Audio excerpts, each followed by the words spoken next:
इश्क मोहब्बत इश्क मोहब्बत, क्या बात है। मैं भी आपकी मस्जिद देख के आया हूँ। जिन बस्तियों की मस्जिद आबाद होती हैं, खुदा उन बस्तियों को कभी बर्बाद नहीं होने देता है। हाँ, खुदा सलामत रखे आप लोगों को। उम्मीद करता हूँ जैसे मस्जिद आपने पैसों से सजाई है, वैसे इंशाल्लाह सजदों से भी सजती होगी। ऐसे ही है ना, थोड़ा सा डाटा खोल लेना तो फिर बात करने में आसानी हो जाएगी। खैरियत है सारे लोग? आप लोग नीचे में बैठे कुछ लेटे हुए, नीचे में ही बैठे? हाँ, अच्छा डाउन हिस्सा है। हमें सोच रहा था ये लेटे हुए हैं। बैठे हुए लोग है ना, बैठे हुए। जरा कह दे या रसूल अल्लाह, इश्क मोहब्बत इश्क मोहब्बत। इंशाल्लाह ये आवाज वहां तक पहुंची होगी जहां से लोग आए नहीं, और उन्हें पता चल गया होगा कि हम ना भी गए तो हुजूर की महफिल फिर भी हो रही है। क्यों ना हो, क्योंकि महबूब की महफिल को महबूब सजाते हैं, आते हैं वही जिनको सरकार बुलाते हैं। जब कोई मेरी बैठक में मेरी मर्जी के बगैर नहीं आ सकता, तो हुजूर की महफिल में उनकी मर्जी के बगैर कैसे आ सकता है? यहाँ तो वही आएगा ना जिसे हुजूर ने बुलाया होगा। हजरत फरमा रहे थे, बड़ी ठंडी रात है, अगर आप ना गए तो कहीं ऐसा ना हो लोग जो हैं वो भी चले जाएं। तो मैं सोच रहा था महफिल अजमेर वाले की है, अगर गरीब नवाज बैठा दे तो ऊंट नहीं उठते हैं, मदीने वाला बैठा दे तो गुलाम कैसे उठ के जा सकते हैं? नारे रिसालत, नारे गौसियत, मसलके आला हजरत, जश्न गरीब नवाज कॉन्फ्रेंस, हजरत अल्लामा मुफ्ती हम्माद रजा साहब है ना? तो जवाब वैसे ही आना चाहिए जैसा मैं चाहता हूँ। इश्क मोहब्बत इश्क मोहब्बत। आगे वाले अगर पीछे चले जाएं तो बड़ा अच्छा लगेगा, क्योंकि आप कतई बोलना नहीं चाह रहे। और हमेशा याद रखिएगा, जगह अच्छे लोगों को आगे मिलती है, और आपको मिल गई है तो फिर बोल के दिखाएं। खाली सिर्फ बच्चे बोले जरा, इश्क मोहब्बत।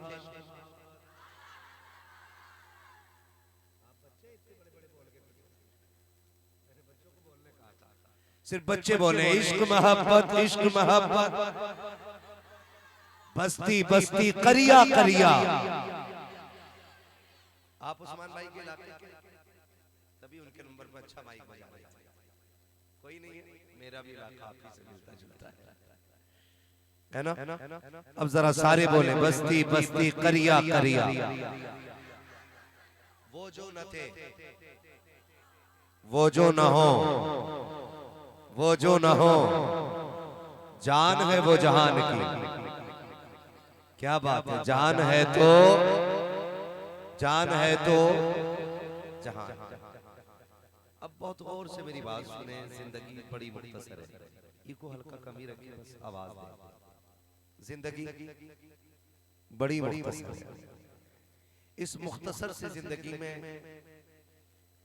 हमें दुनिया भी बेहतर करनी है और आखिरत भी बेहतर करनी है। क्लियर है? बहुत गौर से बात सुनिएगा, अल्लाह करे ये बात जहन में उतर जाए, और बच्चे ज्यादा गौर करें मेरी बात पे, जवान। हमें इस मुख्तसर से जिंदगी में अपनी दुनिया भी बेहतर करनी है और आखिरत भी बेहतर करनी है। दुनियावी जिंदगी कितनी है? अगर अल्लाह दे उम्र तो 60 साल, 70 साल, 80 साल, 90 साल, 100 साल, 200 साल, बस इतनी है ना? वरना 70 के ऊपर तो काटा छू ही नहीं रहा है ना? 65 गेट ऑफ।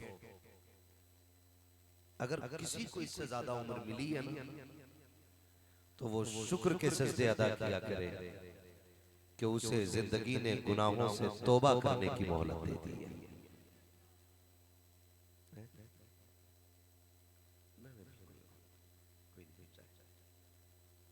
बस अब मैं और ये काफी है, ये मेरे लिए है और मैं इनके लिए। मैं कभी इस चीज की फिक्र नहीं करता कि मिंबर बड़ा हो तभी मैं जाऊं, लोग लाखों हो तभी मैं बोलूं। मैं सोचता हूं कि मैं हर उस जगह जाऊं जहां लोग मुझे चाहते हो। कोने कोने तक हुजूर की बात होनी चाहिए, बड़ी महफिल में भी और छोटी महफिल में भी। और जो महफिल हुजूर की होती है वो कभी छोटी, वो कभी छोटी, वो कभी छोटी। चार बंदे बैठ के भी नबी नबी करने लग जाएं तो फरिश्ते आके तवाफ करने लग जाते हैं। इस बस्ती का नाम क्या था?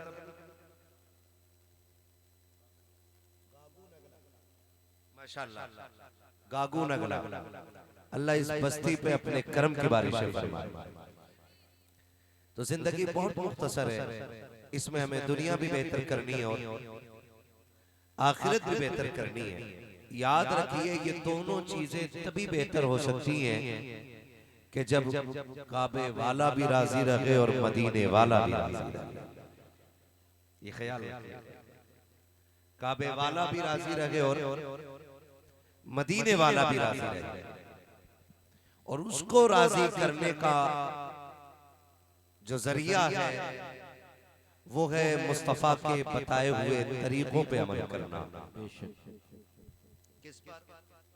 हुजूर के बताए हुए तरीके पे अमल करना। मैं हुजूर की एक बात उठा के कोट कर रहा हूं।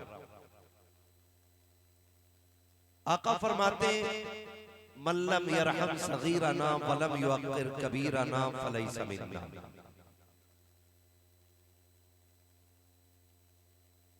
जो हमारे छोटों पर शफकत न करे, हमारे बड़ों का अदब न करे, वो हमारा नहीं है। अब ये मुख्तसर सी बात मेरे हुजूर ने कही और इसने पूरी जिंदगी समेट ली। मल्लम यरहम सगीरना, जो हमारे छोटों पे शफकत न करे, वलम युअक्किर कबीरना, और हमारे बड़ों का अदब न करे, फलैसा मिन्ना, तो वो हमारा बोले वो हमारा। नौजवान लोग बड़ी ठंडी मान रहे हैं, वो हमारा नहीं है। मैं नौजवानों से गुजारिश करूंगा छोटों पर शफकत करें, छोटों पर शफकत करें, इनसे प्यार करें, इनसे मोहब्बतें बांटें। और छोटों पर लाजिम है कि वो अपने बड़ों का अदब करें। रोना इस बात का है कि हमारी बस्ती के अंदर अगर किसी बंदे की जेब पर कलम लग जाता है या कंधे पर स्टार लग जाता है तो जितना गुरूर उसे अपने स्टेटस और अपने औहदे का होता है, उसे उतना लिहाज अपने बड़ों की उम्रों का नहीं होता है। जिसे चार लोग वोट देकर के एक मुखिया बना देते हैं, वो अपनी बस्ती के 70 साल के बूढ़े के लिए उठ के खड़े होने को तैयार नहीं। वो ये सोचता है कि इसकी उम्र मेरे ओहदे के सामने कुछ नहीं, इसकी बुजुर्गी मेरे स्टेटस के सामने कुछ नहीं। ये बात सहन नशीन कर लीजिए कि रुतबे मेहनत से मिला करते हैं, इज्जतें किस्मत से मिला करती हैं। अगर हम ये चाहते हैं कि इज्जतें हमारी हों तो फिर हुजूर के बताए हुए तरीके पर अमल करें। समझ पा रहे मेरी बात सारे लोग? किसके तरीके पे अमल करना है? हुजूर के तरीके पे अमल करना है। अगर किसी का बेटा दिल्ली में 1500 रुपए पर डे कमाता है और दिल्ली से 8-10 महीने के बाद आता है, थोड़े से कपड़े अच्छे हो जाएं, थोड़ी ड्रेस अच्छी हो जाए, तो फिर मिट्टी में खेती करने वाले किसान की वैल्यू उसकी नजर में नहीं रहती, क्योंकि उसको ये लगता है कि इज्जत पैसे की ज्यादा होती है। लेकिन याद रखिएगा, अगर जहन में ये गुबार है कि इज्जत पैसे की ज्यादा है, तो कब्रिस्तान जाके देखो, हुए नामवर बेनिशां कैसे कैसे, जमीन खा गई आसमां कैसे कैसे। बड़े बड़े कब्रिस्तानों में लेटे हुए हैं। ख्याल कीजिएगा, अगर अल्लाह हमें कोई रुतबा दे दे, कोई ओहदा दे दे, तो हमें अपने बड़ों का एहतराम छोड़ना,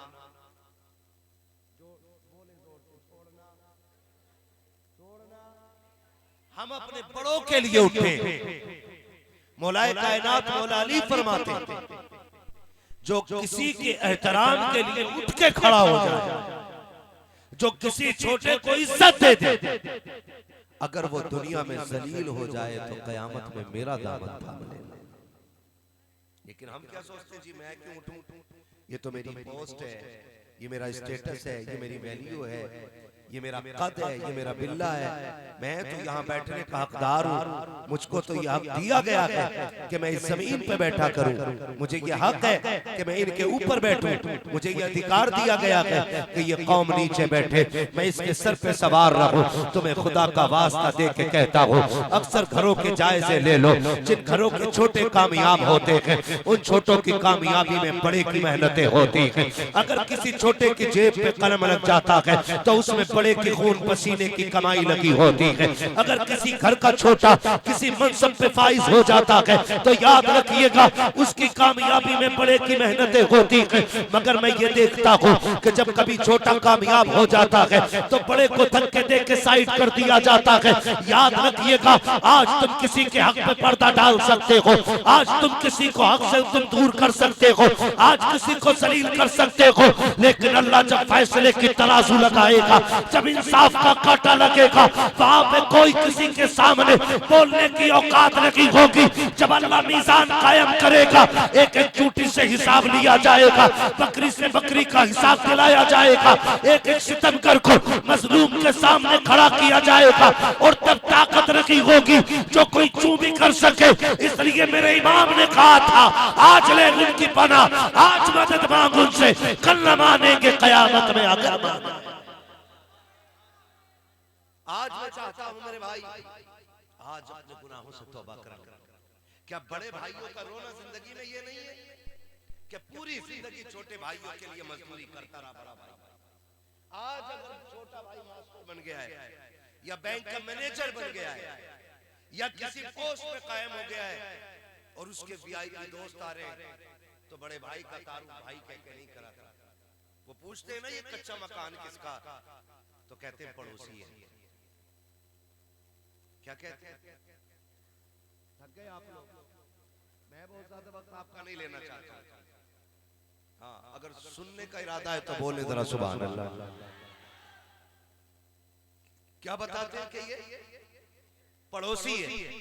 क्यों भाई क्यों नहीं कहा कि जी मैं सरकारी मुलाजिम हूं, और ये इतना गरीब है, इसको देखेंगे ना तो क्या कहेंगे, तेरा भाई इतना गरीब।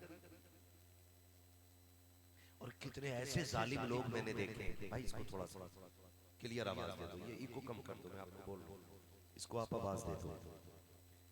कितने भाई ऐसे होते हैं कि फंक्शन के दिन अपने भाइयों से कह देते हैं कि आज बेटी के देखने वाले आ रहे हैं, जरा तुम मत आना, भाई इसकी रिपेयरिंग करा लेना।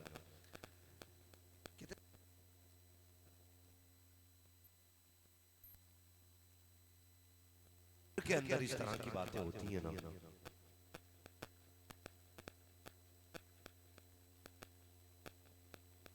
एक ही घर के अंदर सगे भाई को अलग कर दिया जाता है और कहा जाता है कि तू गरीब है।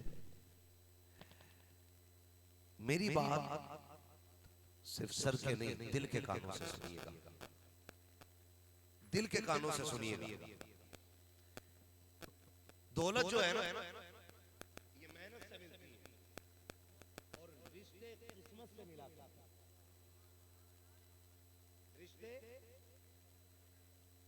दौलत मेहनत से मिल जाती है और रिश्ते किस्मत से मिला करते हैं।